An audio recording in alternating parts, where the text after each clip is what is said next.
Hello दोस्तों, आज हम इस वीडियो लेक्चर में कक्षा 11 भौतिक विज्ञान का मतलब पहला अध्याय करेंगे, जिसका नाम है भौतिक जगत, जिसमें पहला पार्ट करेंगे। इस चैनल पे आप सभी विषय को यानी भौतिक विज्ञान को पहले बनाया जा रहा है वीडियो। इसमें सभी चैप्टर वाइज आपको मिलेंगे, सबका नोट्स मिलेगा एक क्रम से आपको, और आपको कहीं से अलग से नोट्स लेने की ज़रूरत नहीं है, यहीं से आपको सब कुछ मिल जाएगा और आप नोट्स बनाते चलें और समझते भी चलें। ठीक है, तो आइए शुरू करते हैं। तो सबसे पहले विज्ञान विज्ञान किसे कहते हैं? जैसे आप इसके नाम से ही जानते हैं कि विधन ज्ञान यानी जो व्यवस्थित ज्ञान है वही क्या कहलाता है? विज्ञान कहलाता है। व्यवस्थित का मतलब होता है विस्तृत, व्यवस्थित का मतलब होता है विस्तृत। यहाँ पर एक विशेष ज्ञान, ठीक है, यानी विज्ञान, जैसे विज्ञान है, ठीक है, तो विज्ञान शब्द जो है वि धन ज्ञान से बना हुआ है, जिसका मतलब होता है एक विशेष प्रकार का ज्ञान होना। ठीक है, एक विशिष्ट ज्ञान होना। तो विज्ञान एक विशिष्ट ज्ञान है। तो इसको परिभाषा होती है कि सुव्यवस्थित ज्ञान को विज्ञान कहते हैं, अर्थात science is the systematic knowledge. ठीक है, तो प्रयोग और जो भी कुछ है, विज्ञान शब्द जो होता है प्रयोग करना तथा भविष्यवाणी करना ही क्या है? विज्ञान है। जो भविष्यवाणी करते हैं, जो प्रयोग करते हैं, तो वही यहाँ पर परिभाषा में लिखा गया है कि प्रायोगिक प्रेक्षणों यानी प्रमाणों एवं तर्कों पर आधारित सुव्यवस्थित ज्ञान को विज्ञान कहते हैं। ठीक है, और इंग्लिश में science is the systematic knowledge. ठीक है, अब विज्ञान शब्द कहाँ से आया? तो यह एक लैटिन भाषा है जिसका नाम है सिटिया, SCIENTIA।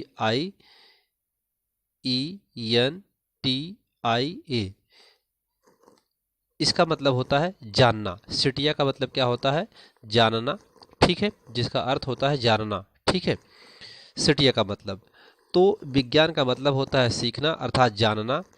ठीक, विज्ञान शब्द का शाब्दिक अर्थ है एक विशेष प्रकार का ज्ञान, विशिष्ट ज्ञान। ठीक है, ये विज्ञान बहुत ही विशाल इसका क्षेत्र है।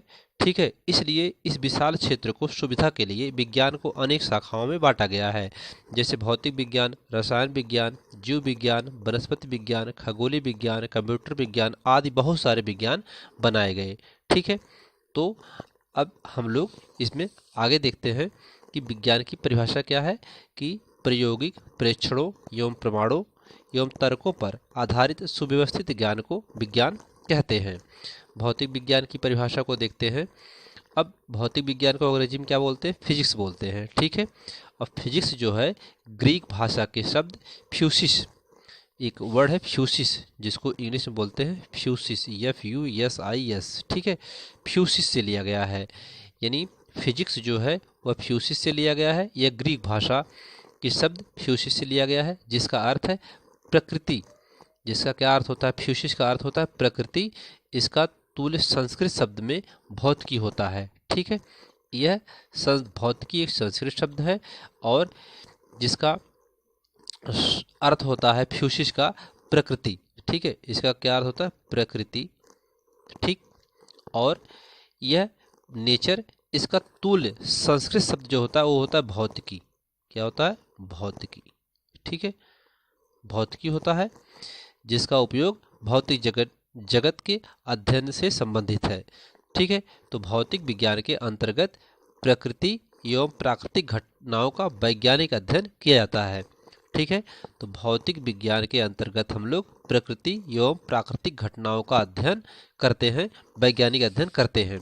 तो भौतिक विज्ञान की परिभाषा, भौतिक विज्ञान विज्ञान की वह शाखा जिसके अंतर्गत प्रकृति अथवा प्राकृतिक घटनाओं का अध्ययन किया जाता है। ठीक है, अब फिजिक्स को मुख्य रूप से दो भागों में बांटा गया है। एक होता है चिरसम्पत भौतिकी, दूसरा होता है आधुनिक भौतिकी। ठीक है, तो सबसे पहले देखते हैं चिरसम्पत भौतिकी। 19वीं शताब्दी से पहले न्यूटन और गैलीलियो ने चिरसम्पत भौतिकी को दी थी। ठीक है, तो स्थूल प्रभाव क्षेत्र में प्रयोगशाला, पार्थिव तथा खगोलीय स्तर पर परिघटनाएं सम्मिलित होती हैं, जिनकी व्याख्या हम लोग चिरसम्पत्त भौतिकी के सिद्धांत के आधार पर देते हैं। ठीक है, तो चिरसम्पत्त भौतिकी जो है इस शाखा की अवधारणा अपेक्षाकृत सरल होती है चिरसम्पत्त भौतिकी की, और इसके आधार पर प्रकृति की अनेक घटनाओं को सरलता से समझा जा सकता है, परंतु सभी घटनाओं की व्याख्या करने में चिरसम्पत्त भौतिकी सक्षम नहीं है। ठीक है, तो इसके आगे फिर आधुनिक भौतिकी आती है, जहाँ पर यह सक्षम नहीं हो पाती है। ठीक, तो चिरसम्पत्त भौतिकी में यांत्रिकी, वैद्युत गतिकी, प्रकाशिकी, ऊष्मागतिकी और ऐसे बहुत होते हैं, दोलन तथा तरंगे बहुत सारी होती हैं। ठीक है, तो इसमें कुछ हमने लिखा है और आधुनिक भौतिकी को भी लिखा है। तो आधुनिक भौतिकी, जैसे इसमें आधुनिक भौतिकी में क्या होता है कि देखिए यहाँ पर 19वीं शताब्दी के बाद आइंस्टीन ने दी थी इसको।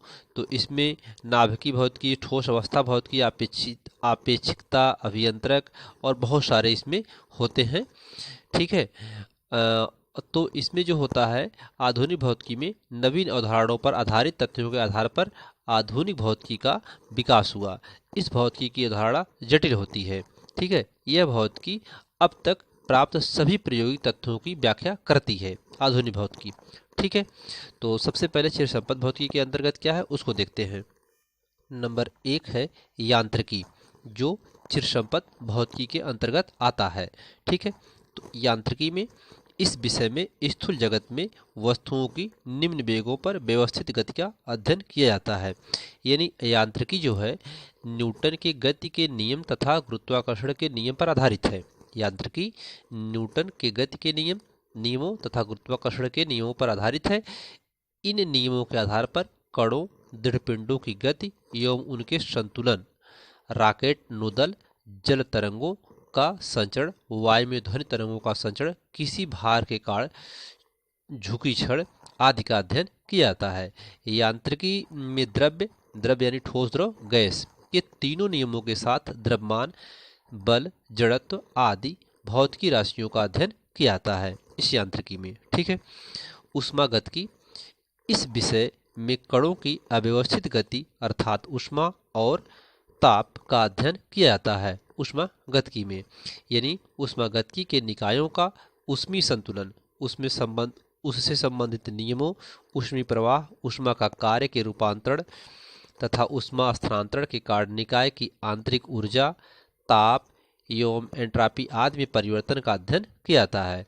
ऊष्मा इंजन तथा ये सब जो होते हैं रेफ्रिजरेटर यानी प्रशीतक जो होता है रेफ्रिजरेटर की कार्यविधि की व्याख्या भी ऊष्मागतिकी के अंतर्गत की जाती है। ठीक है, विद्युत चुंबकत्व, इस विषय में विद्युत चुंबकत्व तथा विद्युत चुंबकीय तरंगों के सिद्धांतों का अध्ययन किया जाता है। ठीक है, इसके बाद है ध्वनि विज्ञान। ठीक है, तो ध्वनि विज्ञान भौतिकी की इस शाखा में कंपनों एवं तरंगों का अध्ययन किया जाता है।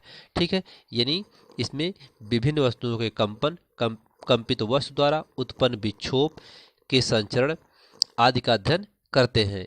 इस शाखा के अध्ययन द्वारा ही हमें यह ज्ञात होता है कि हमारी आवाज़ किस प्रकार आगे बढ़ती है एवं संगीत आदि की बातें इसमें आती हैं इसके अंतर्गत। ठीक है, और इसकी बात है प्रकाशिकी। इस शाखा में प्रकाश की प्रकृति तथा संचरण, लेंस एवं दर्पणों के माध्यम से बनने वाले प्रतिबिंबों, परावर्तन, अपवर्तन, व्यतिकरण, विवर्तन एवं ध्रुवण का अध्ययन किया जाता है। यानी प्रकाश पर आधारित परिघटनाओं तथा उपकरणों का अध्ययन किया जाता है। ठीक है, और प्रकाशिकी में सूक्ष्मदर्शी, दूरदर्शी की क्रियाविधि के साथ इंद्रधनुष का बनना, द्रव की पतली परत पर फिल्म का बनना आदि विषयों का अध्ययन किया जाता है। इसमें सापेक्षिकता भौतिकी की इस शाखा में प्रकृति के सापेक्षवाद के सिद्धांत का अध्ययन किया जाता है।